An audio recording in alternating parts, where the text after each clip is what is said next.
Buenas noches. Vamos a empezar hoy con el pensamiento de nuestro penúltimo filósofo. Como veis, Ortega y Gasset, que no son dos, es uno, ¿vale? Nada de plurales, por favor. Es horroroso. Nace en 1883 y muere en 1955. Ya sabemos que la fecha de nacimiento y muerte de los autores no es importante y que lo único que tenemos que recordar es que este autor es contemporáneo.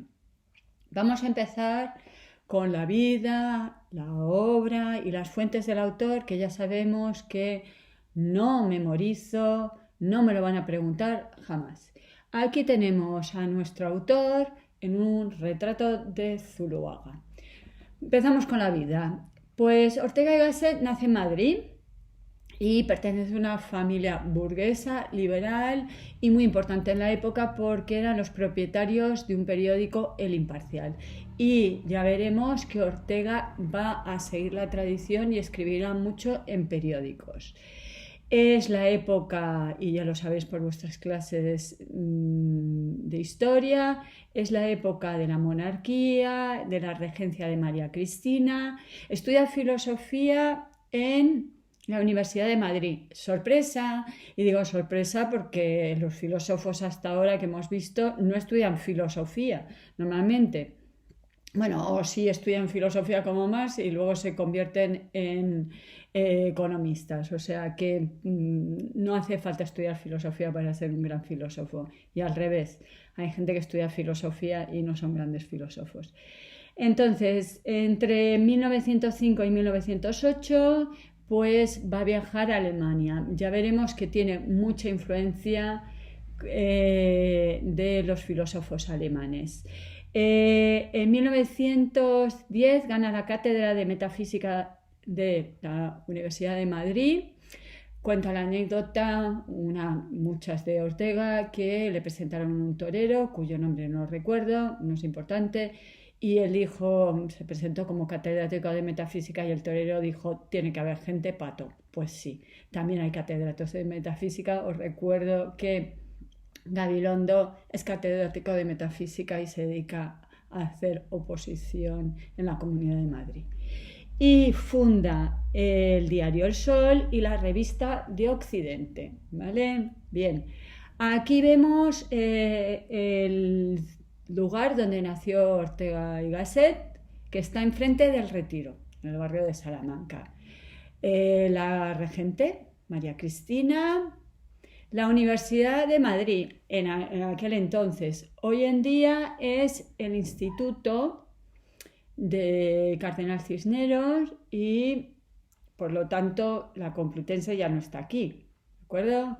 Y la revista de Occidente que la funda Ortega y Gasset, pero sigue vigente. Es una revista de filosofía. Bien, interviene en política y desde 1914 habla de dos Españas que viven juntas y son perfectamente extrañas. Nos suena lo de las dos Españas, ¿no? Se opone a la dictadura de Primo de Rivera y publica un famoso artículo que concluye con una delenda en monarquía. Es diputado por León y Jaén en la Segunda República, es decir, que Ortega va a apoyar a la República y va a fundar con Marañón, con Pérez de Alaya, la agrupación al servicio de la República. Por lo tanto, vemos que inicialmente va a apoyar la República, pero enseguida empezarán sus críticas. Aquí, por si acaso no nos suena, Primo de Rivera, dictador. La República, declaración en Madrid, en la Puerta del Sol de la República. Aquí los vemos, estos señores que apoyan la República: Antonio Machado, Marañón, Ortega y Gasset, Pérez de Alaya. Y aquí vemos un libro, Los Ortegas, escrito por José Ortega Espotorno, que no sé si nos suena, es el que fundó El País, para que veamos que la tradición sigue. Y esto es una anécdota. Hay un libro de cocina que también es de otro Ortega, que es La Mujer, ¿vale? Entonces, pero que están muy vinculados al periodismo en España. En 1936 se exilia, va a empezar a viajar, que si París, que si Holanda, que si Argentina, Portugal, muchos viajes, pero regresa a España en 1945. Tendrá una ambigüedad, tiene pues una actividad pública reducida, ¿vale? Y además sigue sus viajes. Entre sus viajes va a encontrarse con Heidegger. ¿Nos acordamos de Heidegger, el amante de Hannah Arendt, el nazi? Bueno, estos son bromas que yo digo y que no se ponen en los exámenes, ¿de acuerdo? Y además alguno se puede ofender, porque Heidegger es el gran genio, ¿de acuerdo? Igual, me voy a meter mucho con Ortega, pero mucho cuidado, que Ortega para algunos en la universidad es como lo más de lo más. Así que cuidadito, ¿vale? Muere en Madrid en 1955, ¿vale? Aquí le vemos de nuevo con sus amigos. Luego, pues como hablaremos de Unamuno, nos acordamos de la famosa escena que además se dice que seguramente no tuvo lugar y que por esta escena se acaba de hacer una película malísima porque ni siquiera explica muy bien a qué se debió toda esta escena. Vale, Unamuno y esa ambigüedad también de Unamuno, ¿de acuerdo? A ver, con esto no estoy siendo crítica. Es muy fácil, cuando han pasado muchos siglos, saber quién, entre comillas, eran los buenos y los malos. En ese momento era más complicado, ¿vale? Bueno, y aquí tenemos cuando por fin Franco consigue la apertura de España, cuando viene el presidente de Estados Unidos, es la apertura. Pero eso ya no lo va a conocer Ortega, ¿vale? Entonces, cuidado porque ese inicio de apertura de España y que España empiece a parecerse un poquito a los países europeos será posterior a la muerte. Bien, se ha discutido mucho sobre la originalidad de Ortega. Él mismo decía deber a Alemania las 4/5 partes de su saber intelectual. Entonces, eso quiere decir que 4 partes de 5 no son originales. Bien, entonces muchas de las cosas que vamos a ver ya os suenan, ¿de acuerdo? Entonces, lo dice el propio Ortega, o sea, no lo decimos nosotros. Tiene, por lo tanto, un poquito, una 1/5 parte de su pensamiento es original. Él, cuando estaba en Alemania, va a ser alumno de los neokantianos, ¿vale? Los neokantianos, estos señores no los conocemos, pero a Kant sí.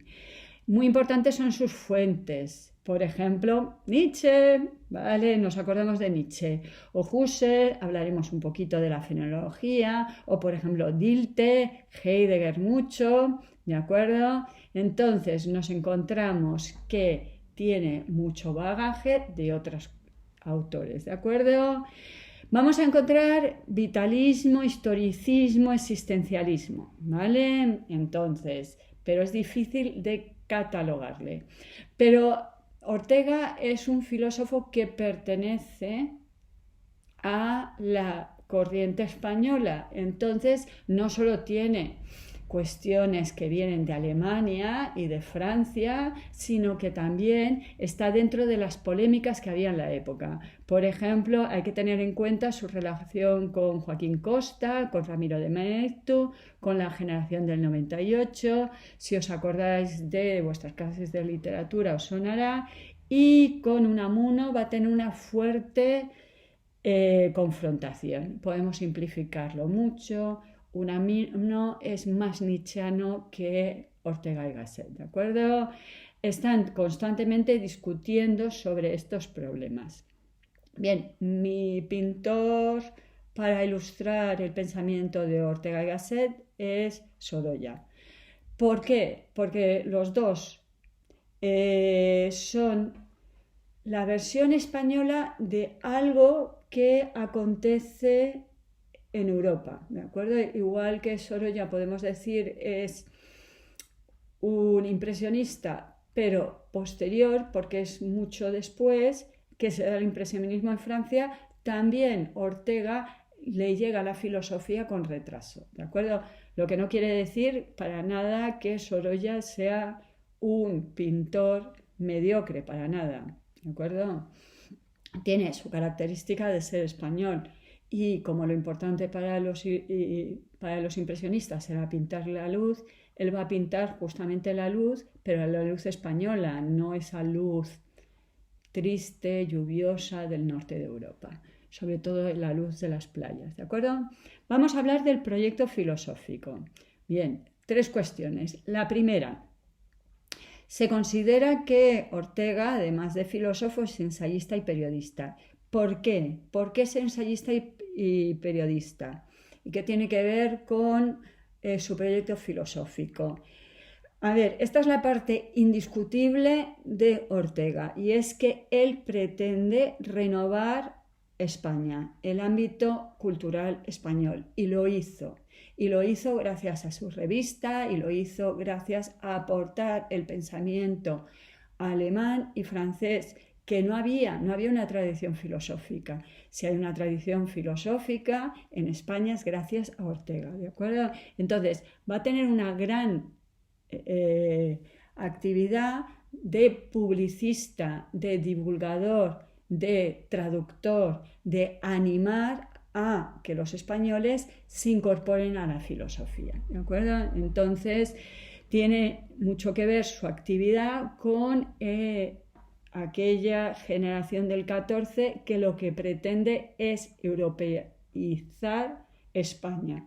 Otra polémica con Unamuno, ¿no? España tiene que ser como Europa y si en Europa hay filosofía, España tiene que unirse, ¿de acuerdo? Pertenece, por lo tanto, a los intereses de los regeneracionistas que habréis oído hablar en literatura. Se considera que Ortega es ante todo un pedagogo de ámbito nacional, ¿vale? Está enseñando a toda España filosofía. Se supone que es un preceptor hispanae, es decir, que es aquel que pretende adoctrinar, convertir a la filosofía a los infieles que no conocían la filosofía aún, ¿de acuerdo? El rey de aquel entonces, pintado por Sorolla. Bien, pero Ortega como filósofo, ¿qué pretende? Aparte de traer la filosofía europea a España, él pretende presentar un proyecto que será una reforma radical de la filosofía, que tiene mucho que ver con la generación del 14 a la que pertenece y que consiste en un rechazo al siglo XIX, es decir, al positivismo. Os recuerdo que el positivismo es aquella corriente bastante poco profunda que considera que la solución es la ciencia. La solución nos la va a aportar la ciencia y mejor abandonamos la filosofía, la literatura, el arte, porque es una pérdida de tiempo y vamos a ser científicos, ¿de acuerdo? Bien, pero Ortega no solo rechaza el positivismo, sino que va a rechazar la modernidad. Dicho de otra forma, lo que va a rechazar es el idealismo. Vale, por idealismo tenemos que pensar truco, truco, truco, Descartes, ¿no? Entonces, el idealismo es el subjetivismo. A ver, el idealismo empieza con Descartes y acaba con Hegel, pero lo más fácil es pensar como truco, los trucos no se ponen en los exámenes, en Descartes, ¿de acuerdo? Eso de la filosofía se empieza con el yo, con la conciencia, con el sujeto. Nos acordamos mi insistencia en que Descartes no habla de nosotros, habla de yo, me meto dentro, medito y a partir de mi propio pensamiento es como formulo la filosofía, ¿de acuerdo? Entonces, ¿cuál es el problema? Que nos olvidamos de la realidad, nos olvidamos del mundo. Frente al idealismo, Ortega propone, sorpresa, la vida. Este tema no me suena, claro que me suena. Nietzsche, vale, bien, copiota, sí, es un copiota, pero eso no se pone en un examen y no se dice... ni se os ocurra poner este vídeo en ningún sitio, os denuncio. Vale, entonces, la vida. Entonces, hay que reformar toda la filosofía con este nuevo concepto que soy muy original, se me ha ocurrido a mí, que es la vida. Vale, entonces, ¿y por qué? Vale, a ver, y ahora venimos a la parte española. A ver, lo de la filosofía no había aquí en este país de alpargatas y de miseria y pobreza, pues no había tenido mucho éxito, pero Ortega considera que ahora por fin, que el tema es la vida, que España es un país vitalista, pues ahora por fin España se puede unir a la filosofía, porque este tema sí que interesa. Bueno, a ver, en esto tiene razón Ortega, porque ya os comenté que Nietzsche tuvo mucho éxito. O sea, el vocabulario de Nietzsche no nos es tan extraño porque estamos muy habituados a él. No nos parece raro Nietzsche. Bien, entonces Ortega piensa que ahora que el tema es la vida, pues España se puede unir por fin a la filosofía. Y vamos con la tercera cuestión. La tercera cuestión es el problema político, ¿de acuerdo? No solo hay que reformar la filosofía, sino nos vamos a unir al problema de España. El problema de España, que como sabéis, es uno de los grandes temas, no solo de Ortega y Unamuno, digamos, la filosofía española, que como vemos es filosofía, pero también es ensayo, literatura, porque Unamuno escribía novelas, ¿de acuerdo? Sino vamos a resolver la cuestión política y vamos a resolver esa cuestión de si España tiene que convertirse en un país europeo o, como opinaba Unamuno, es al revés. Lo que debería Europa es convertirse en España en vez de España en europea, ¿de acuerdo? Entonces vamos a tratar también la cuestión de la política y el problema de España, ¿de acuerdo? Bien, vamos a estructurar este tema según las distintas etapas de Ortega. Siguiendo a Ferrater Mora. ¿Y quién es Ferrater Mora? Ferrater Mora es famoso por el diccionario de filosofía, 4 volúmenes, como veis. Ferrater Mora huyó de España, como muchos. Ya hemos visto Ortega, los seguidores de Ortega, que serán muchos, porque creará mucha escuela, pues la inmensa mayoría tuvieron que irse al exilio. La mayoría se fueron a países de habla hispana, pues a México, Argentina, Chile. Serán normalmente bien acogidos, ayudarán, por ejemplo, en México en las universidades, tendrán mucho renombre, pero Ferrater Mora se exilia en Estados Unidos. Bueno, pues este señor que ha escrito este diccionario, obviamente con colaboradores, pero que es una obra ingente y está muy bien este diccionario de filosofía, considera que Ortega tendría 3 etapas. El objetivismo, que ya veremos que es breve y la supera y renuncia a ella enseguida. El perspectivismo, ¡ay, sorpresa! No me soñaba esto del perspectivismo. Nietzsche, el perspectivismo, ¿vale? Entonces, por eso digo, Ortega es fácil. Y luego comienza lo que sería la filosofía propia de Ortega, que es el racio-vitalismo. En una de mis clases tuve una buenísima dislexia y lo llamé el racio-vitalismo.